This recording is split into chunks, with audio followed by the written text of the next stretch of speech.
Hi, I'm Matt Ketman with Time Magazine. I'm here today with Robert Kiyosaki. He is the best-selling author of Rich Dad, Poor Dad, which has been translated into more than 50 languages and is the #1 personal finance book in the history of the world. Thank you for joining us today, Robert. Thank you.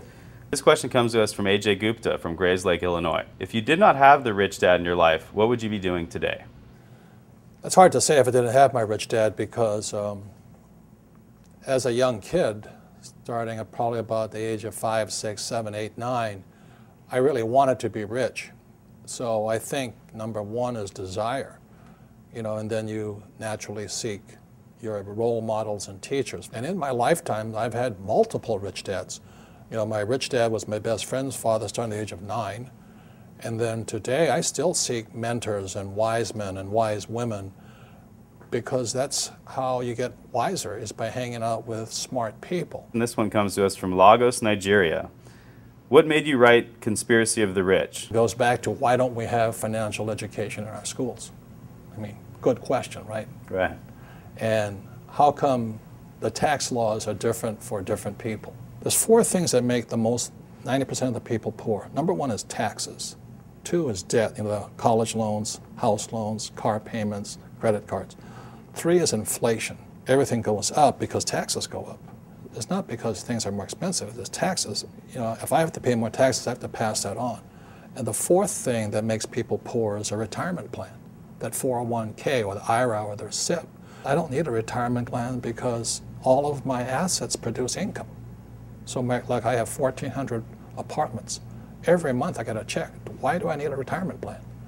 I have 8 oil wells. Every month I get a check. Are there some people who should play it safe and do the traditional route and just pick up a house, pay the mortgage? That's probably the most dangerous thing you can do today. What's happening in the Western world, in America, we're going to become a third world nation, rich and poor. That's it. The middle class is being wiped out. So the people in the middle, whoever's left in there, will be the ones paying the taxes, the debt, the inflation. Right. The middle class is they're the pack mule. Is there any way a government can help this, or is it really based on the individual to come up? You have to decide which side of the fence you're on, rich or poor. Yeah. Make up your mind. Yeah. Make up your mind. I made up my mind. It's rich dad, poor dad. I want to listen to my old man, PhD. The government will take care of me. You save your money. And as you're saving your money, the Federal Reserve is printing trillions of dollars. I mean, how stupid can you be? And invest your money for the long term in a well-diversified portfolio of mutual funds, send it straight to Wall Street so that they can pay their brokers $10 million a year bonuses. I mean, how stupid does a person have to be? I mean, wake up.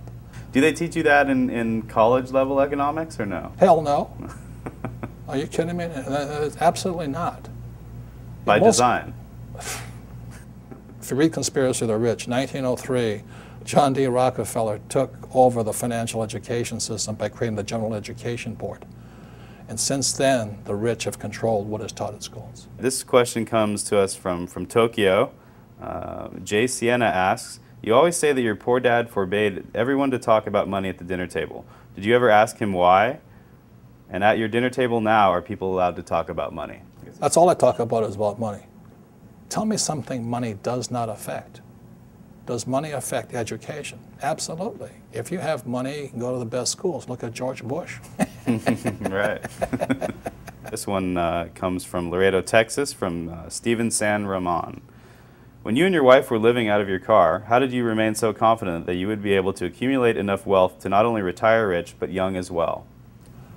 Well, confidence comes from discipline and training. I think one of the best things that happened for me I kept flunking out of school. And I realized it wasn't school that was a problem, it was a lack of discipline. And so that's one of the reasons that I went to military school. The military trains you that there's 4 strengths. There's mental strength, emotional strength, physical strength, and spiritual strength. So that's what kind of kept me going. Is there a time to bail out on a project, though? I mean, when... That's not in my vocabulary. Yeah. Look, I have an unfair advantage, I went to war. And at war, I'm alive because other guys died for me. When you see stuff like that, how can I quit? Most guys are just wimps, pussies, cowards. They don't have it. So they should get a job. Muhammad Zafar asks, is it possible for a person with no money and few resources to still make a fortune? How? Get off your butt. You have to get smart. You have to look for teachers. I mean, it's pretty obvious. Like I said, you know, if you want to be a mechanic, you go hang out with mechanics. You know, you want to be a school teacher, hang out with school teachers. Right. Right? It's really simple. I mean, and it takes determination, discipline, drive, correction. Can't quit.